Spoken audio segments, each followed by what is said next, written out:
Well, we're trying to get a statue of Jane Austen. Bath doesn't have statues of any famous people, and a statue of Jane Austen would really be a focus, not just for the people who are interested in her, but for many other people as well.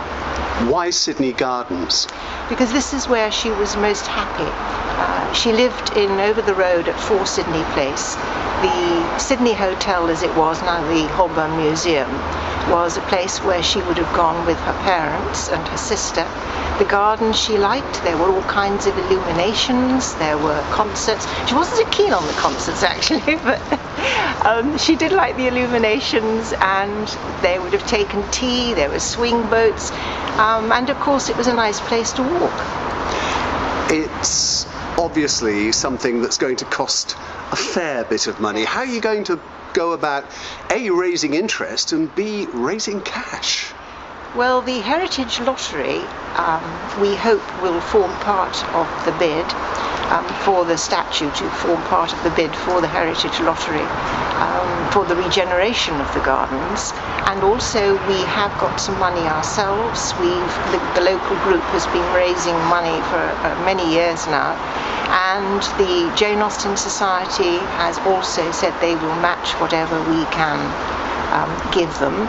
So that will be a start, and of course any donations gratefully received. Now, you have mentioned there the fact that there is, I think, a Heritage Lottery interest which involves the whole of Sydney Gardens, doesn't Yes. it? Isn't there a long-term aim to try and renovate the whole of this Yes. park? This is really why we have been fortunate and able to come in on that bid, because it is the whole of Sydney Gardens that they want to regenerate, to make it much more accessible for the general public.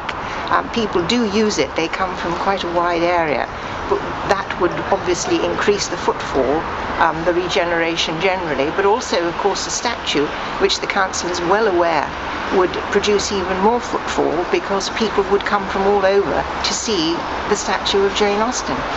People who may be interested in supporting you, how do they make contact? Well, either through the Jane Austen Society, or through which will forward all emails and interest to me as the chair of the local group, or indeed to the Holborn Museum perhaps. They know what we're trying to do and they support it, obviously.